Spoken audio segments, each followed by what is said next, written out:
Mercedes-Benz W124 modeli Almaniyanın məşhur avtomobil istehsalçısı olan Mercedes-Benz tərəfindən 1984-cü ildə təqdim olunmuş biznes klass avtomobil seriyasıdır. Bu modelin əsas məqsədi əvvəlki nəsil olan Mercedes-Benz W123 modelini əvəz etmək idi. Maraqlı və fərqli bir qərar olaraq Mercedes bu modeli ənənəvi Frankfurt avtosalonunda təqdim etmədi. Bunun səbəbi digər istehsalçıların yeni modelləri arasında diqqətinin bölünməsini istəməmələri idi. Bunun əvəzinə W124 modeli 5 noyabr 1984-cü ildə İspaniyanın Sevilya şəhərində keçirilən xüsusi tədbirdə təqdim edildi. İlk təqdimatda model yalnız sedan kuzovunda idi və 7 fərqli mühərrik variantı ilə çıxış edirdi. 200Y, 230Y, 260Y, 300Y, 200D, 250D və 300D. Bu modellərin müştərilərə çatdırılması isə 1985-ci ilin ilk aylarından etibarən başladı. Texnoloji yeniliklər və xüsusiyyətlər. W124 öz dövrü üçün ən qabaqcıl texnologiyalarla təsis olunmuş avtomobillərdən biri idi. Ən əsas üstünlüklərindən biri aerodinamik dizayn idi. Kuzov xüsusi formada hazırlanmışdı ki, hava müqavimətini minimuma endirsin. Bunun üçün avtomobilin alt hissəsində hava axını yönləndirən plastik elementlər istifadə olunurdu. Bu isə həm yanacaq sərfiyyatını azaldır, həm də səs səviyyəsini aşağı salırdı. Avtomobildə istifadə olunan ən maraqlı texniki həllərdən biri tək şüşə silən sistemi idi. Bu sistem elə dizayn olunmuşdu ki, ön şüşənin maksimum hissəsini təmizləyə bilsin. Bundan əlavə, şüşə yuan maye üçün nəzərdə tutulmuş qab qızdırılırdı. Şüşə silən zonası mühərrikin soyutma sistemi ilə qızdırılırdı. Püskürdücü uzunluqlar elektriklə qızdırılırdı. Bu isə qış şəraitində donmanın qarşısını alırdı. Arxa oturacaqlarının başlıqları xüsusilə düymə vasitəsilə qatlanırdı ki, sürücü arxa şüşədən daha yaxşı görə bilsin. Sürət qutusu və texniki quruluş. 4 silindrli mühərriklərlə təsis olunan modellərdə standart olaraq 4 pilləli mexaniki sürətlər qutusu ilə təklif olunurdu. 6 silindrli versiyalar isə 5 pilləli mexaniki sürətlər qutusu ilə gəlirdi. Əlavə ödənişlə 4 pilləli avtomatik sürətlər qutusunu sifariş etmək mümkündür. 1985-ci ilin sentyabr ayında Frankfurt avtosalonunda W124 modelinin universal versiyası təqdim olundu. Bu kuzov daxili kod olaraq S124 adlanırdı. Bu versiya həm 5 nəfərlik, həm də 7 nəfərlik variantda mövcud idi. 7 nəfərlik versiyada arxa hissədə əlavə qatlanan oturacaqlar yerləşirdi. Bu oturacaqlar qatlandıqda baqaj sahəsi tam düz səthə çevrilirdi. Arxa oturacaqların qatlanması nəticəsində yük sahəsinin uzunluğu təxminən 2 metrə qədər artırdı ki, bu da ona çox funksional edirdi. 1987-ci ilin mart ayında Cenevre avtosalonunda kupe versiyası təqdim olundu. Bu model C124 kimi tanınırdı. Kupe versiyasının əsas fərqləri bunlar idi. Arxa hissədə daha yüksək tavan, arxa sərnişinlər üçün daha komfortlu oturma şəraiti, kuzov üzərində kontrast rəngli geniş moldinglər. Bu model həm dizayn, həm də komfort baxımından fərqlənirdi. 4matik və yeni modellər. 1987-ci ilin aprel ayında W124 seriyasının yeni mühərrik və ötürücü sistemlər təqdim olunmağa başladı. Bu dövrdə 300TY 4matik modeli təqdim edildi. Tam ötürücü sistem 4X4 əlavə olundu. Avqust ayında isə 300TD turbo dizel modeli istehsala buraxıldı. Bu modelin 4matik versiyası da təqdim edildi. 1988-ci il model sırasının genişlənməsi. 1988-ci ildə model sırası daha da genişləndirildi. Yeni modellər 200Y, 250D turbo. 200Y modelini daha əvvəl Mercedes-Benz W201 modelində istifadə olunmuşdu. 250D turbo isə seriyada yeni texnologiya idi. 1988-ci ildə Paris avtosalonunda 200TY modeli təqdim edildi. Eyni zamanda 300TD turbo dizel mühərriki yeniləndi. Yanma prosesi optimallaşdırıldı və nəticədə zərərli qaz emissiyası azaldıldı. Mühərrik daha effektiv işləməyə başladı. 1988-ci ildən etibarən bəzi texnologiyalar standart hala gətirildi. ABS, antibloklanma sistemi, qızdırılan yan güzgülər, həmçinin S-klass modellərində olan şüşə yumma sistemi bu seriyada da tətbiq olundu.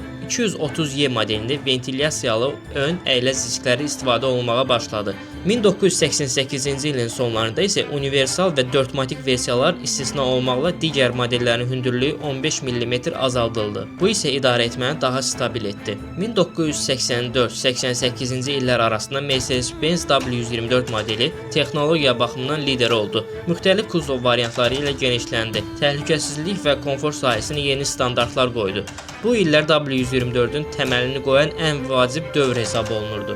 1989-cu il böyük restayling. 1989-cu ilin sentyabr ayında Mercedes-Benz W124 modeli Frankfurt avtosalonunda geniş miqyaslı yenilənmə aldı. Bu restayling yalnız kosmetik değildi. Həm dizayn, həm texnika, həm də konfor sahəsində ciddi dəyişikliklər edildi. Xarici dəyişikliklər, daha geniş və massiv yan moldinqlər əlavə olundu. Bu moldinqlərin üst hissəsində parlaq paslanmayan metal zolaqlar yerləşdirildi. Ön və arxa bamperlər dəyişdirildi və kontrast rənglə boyandı. Yan güzgülər artıq kuzov rəngində idi. Qapı tutacaqları xrom elementlərlə bəzədildi. Ön və arxa şüşə çərçivələri anodlaşdırılmış alüminium ilə hazırlandı. Salon yenilikləri. Salon da ciddi şəkildə yeniləndi. Yeni dizaynlı oturacaqlar, panel və qapıların taxta dekor elementləri, taxta örtüklərin iki variantı, standart Zebrano, premium Ghost kökü. Həmçinin ön külqabının dizaynı dəyişdirildi və mikrolift mexanizmi əlavə olundu. Sportline paket 1989-dan sonra əksər modellər üçün əlavə olaraq Sportline paketi təqdim olundu. Otomatik istisna olmaqla bu paketə daxil idi daha sərt amortizator və yay sistemi, aşağı clearance, 205-60 R15 ölçülü geniş təkərlər,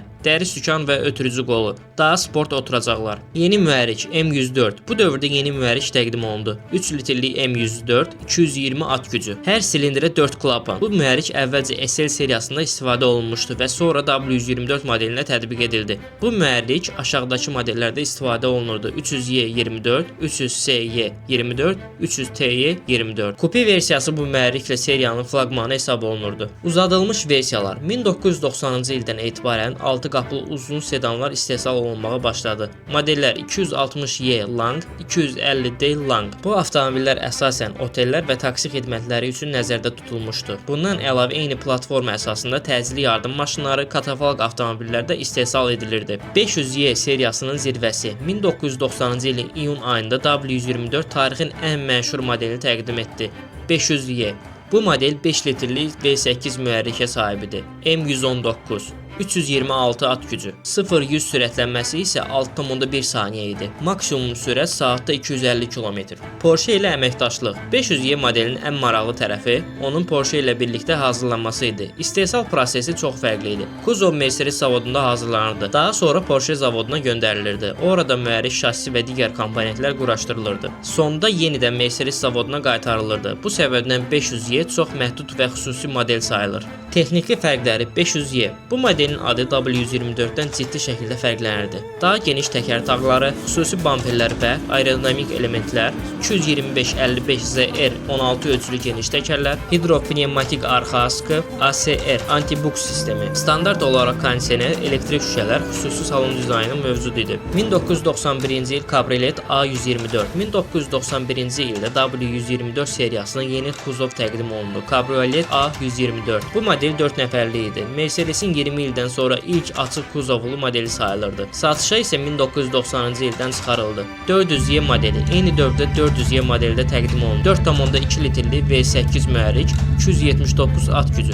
0-dan 100-ə sürətlənməsi isə 7,2 saniyə idi. Bu model 500Y-dən zəif olsa da daha əlçatan idi. 1992-ci ildə 2 milyonuncu W124 istehsal olundu. Benzin mühərriklər tam yeniləndi. Elektron inyeksiya PMS HFM, daha yüksək güc, daha az yanacaq sərfiyyatı. Təhlükəsizlik standartı. 1992-ci ilin sonlarından etibarən airbag, mərkəz kilit, elektrik güzgülər standart avadanlıq oldu. 1993-cü ildə böyük dəyişiklik baş verdi. Mercedes-Benz W124 artıq rəsmi olaraq Y-Class kimi adlandırılmağa başladı. Yeni sistem, Y avtomobilin sinifi, rəqəm mühərrik həcmi, məsələn Y200 bərabərdir 2 litrlik mühərrikə, Y300 bərabərdir 3 litrlik mühərrikə. Köhnə adlandırmalar Y, D, T və S ləğv edildi. Dizayn dəyişiklikləri. Yeni radiator barmaqlığı, kapotla birləşmiş, ön və arxa ağ dönmə siqnalları, yenilənmiş faralar, arxa stoplar iki rəngli oldu. Bamperlər tam kuzov rəngində. Beləliklə 1989-1993-cü il dövrü W124-ün zirvəyə çatdığı dövrdür. 500Y kimi əfsanə yarandı.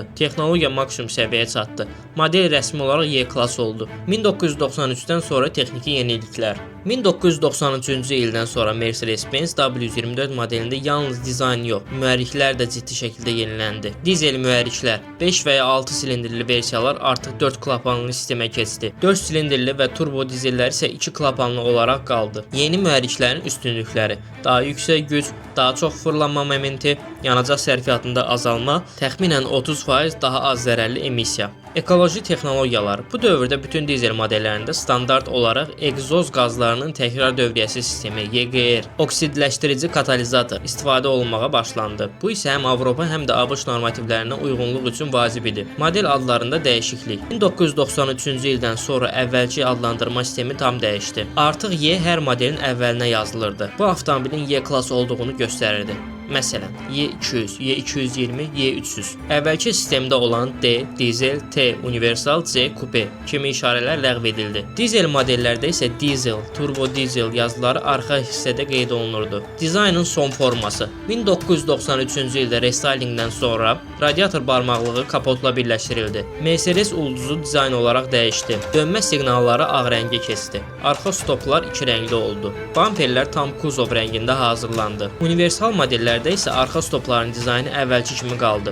Yeni mühərriklər daha aşağı dövrlərdə maksimum gücü verirdi. Yanacaq sərfiyyatı azaldılmışdı. Elektron idarə etmə sistemləri isə təsis olunmuşdu. 1992-ci ildən sonra bütün modellərdə airbag, mərkəzi kilid, elektrik güzgülər standart oldu. Şimali Amerika versiyası. Mercedes-Benz W124 modelinin ABŞ və Kanada üçün xüsusi versiyaları da var idi. Bu versiyaların fərqləri: yalnız avtomatik sürətlər qutusu, fərqli faralar ABŞ standartlarına uyğun, dönmə siqnallarının eyni zamanda park işığı kimi işləyirdi, speedometer mil ilə göstərilirdi, panel dizaynında təhlükəsizlik səbəbilə dəyişikliklər edilmişdi. AMG Hammer ən ekstremal W124. W124 platformasının ən güclü və ən məşhur modifikasiyalardan biri AMG Hammer idi. Bu model 5.6 litrli V8 mühərrikə sahibidir, 360 at gücü. Daha güclü versiyası isə 6 litrli V8 mühərrik, 385 at gücü. Performansı isə 0-dan 100-ə təxminən 5 saniyə. Maksimal sürət saatda 300 km. Bu avtomobil haqqında məşhur ifadə var idi. Bu Ferrari sürətində gedən avtomobildir. İstehsalın sonu.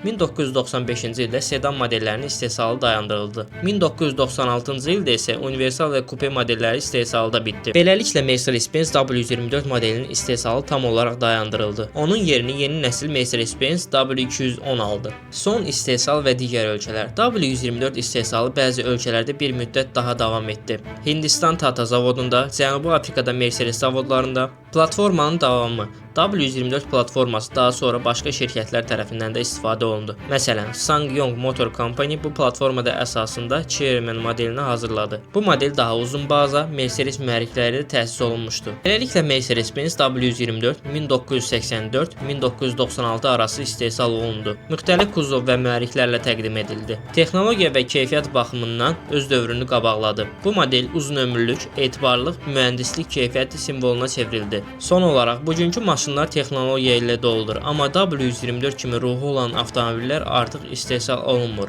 Əgər bu videonu bəyəndinizsə, bu videoya like atmağı, kanala abunə olmağı unutmayın. Növbəti videolarda görüşənədək.